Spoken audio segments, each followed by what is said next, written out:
नमस्कार दोस्तों, स्वागत है आप सभी का हमारे यूट्यूब चैनल उजाला सरकारी योजना पर।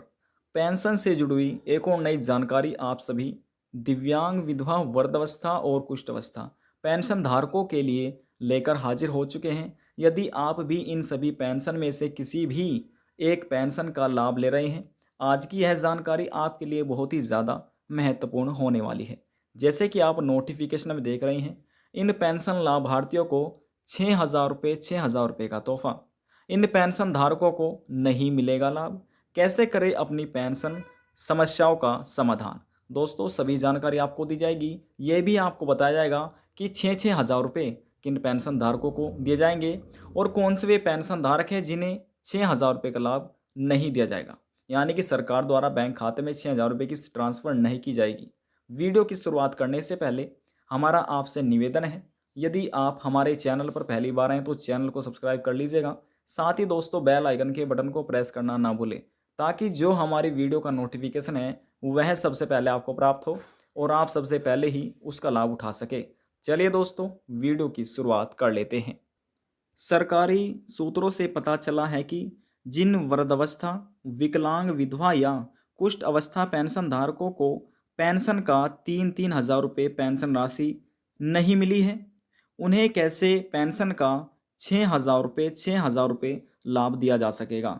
यदि वे यूपी के वृद्धावस्था, विकलांग, विधवा और कुष्ठ अवस्था पेंशन धारक हैं, पेंशन का लाभ ले रहे हैं, उत्तर प्रदेश पेंशन के यानी कि उत्तर प्रदेश राज्य के निवासी हैं, उन्हें अक्टूबर माह में 3,000 रुपये का लाभ मिल चुका है। यानी कि अक्टूबर महीने में सरकार ने 3,000 रुपये की जो पेंशन राशि है वह ट्रांसफ़र कर दी है। लेकिन कुछ ऐसे पेंशन धारक हैं जिनके 3,000 रुपये पेंशन राशि का लाभ नहीं मिल पाया है और वे पेंशन धारक पात्र हैं, तो संभावना है कि उन सभी पेंशन धारकों को आगे आने वाले महीने में जब पेंशन मिलेगी तो उन्हें 3,000 रुपये पिछले महीने के और 3,000 रुपये अगले महीने की, यानी कि 6 महीने टोटल हो जाते हैं। 3 महीने की तो पिछले महीने की और 3 महीने के आने वाले महीनों की, तो टोटल 6 महीने की जो पेंशन राशि है वह सीधे आपकी 6,000 रुपये सीधे आपके बैंक खाते में सरकार द्वारा ट्रांसफ़र किए जाएंगे।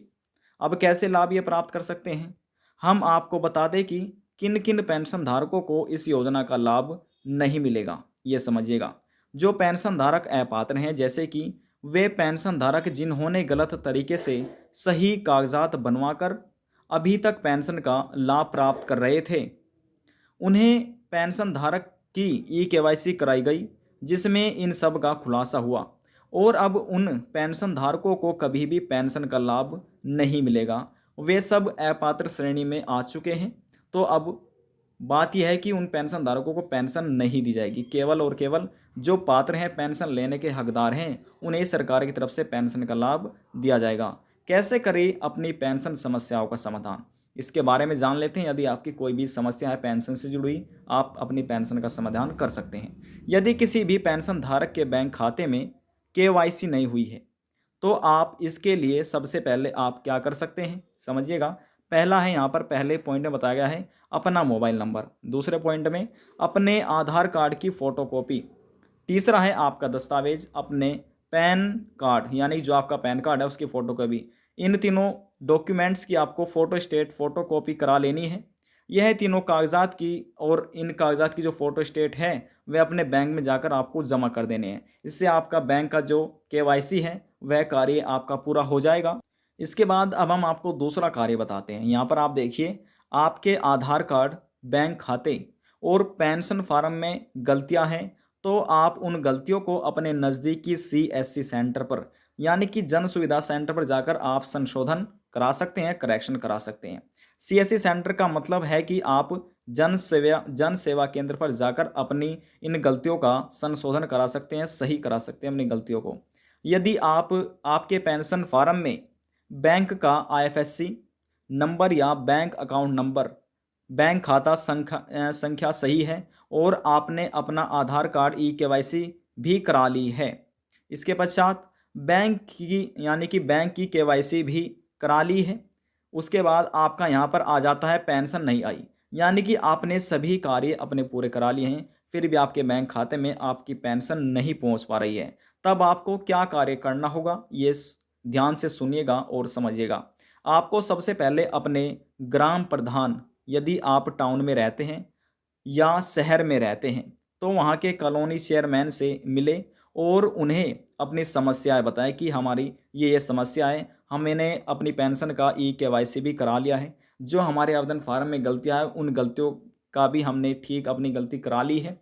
यानी कि सभी गलती, सभी करेक्शन हमने ठीक करा लिए, फिर भी हमारी पेंशन नहीं आ रही है। आपको उन्हें ये बताना है। इसके बाद आपकी समस्या वहाँ भी हल नहीं होती है, तो आप अपने सभी कागजातों को ओरिजिनल, जो आपके ओरिजिनल कागज़ हैं, दस्तावेज़ हैं, उनकी आपको फ़ोटोकॉपी करा लेने के बाद अपने नज़दीकी विकास भवन में आपको चले जाना है और अधिकारियों के पास जमा कर देने हैं।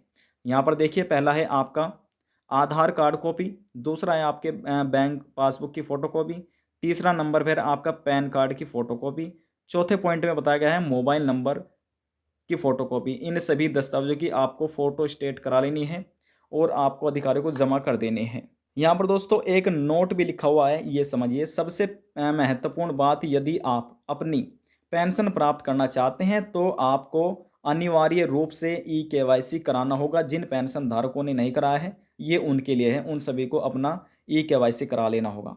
दोस्तों आप अपने विकास भवन में जाकर इन सभी दस्तावेजों को जमा कर दीजिए। कुछ हफ्तों के बाद ही, यानी कि 1 हफ्ते के बाद ही आप जो आपकी पेंशन है, सभी गलतियों को सुधार लिया जाएगा और अधिकारियों द्वारा जांच कर ली जाएगी। जैसे आपकी जांच हो जाती है, आपकी पेंशन को ठीक कर दिया जाएगा और फिर आप अपनी पेंशन प्राप्त कर सकते हैं।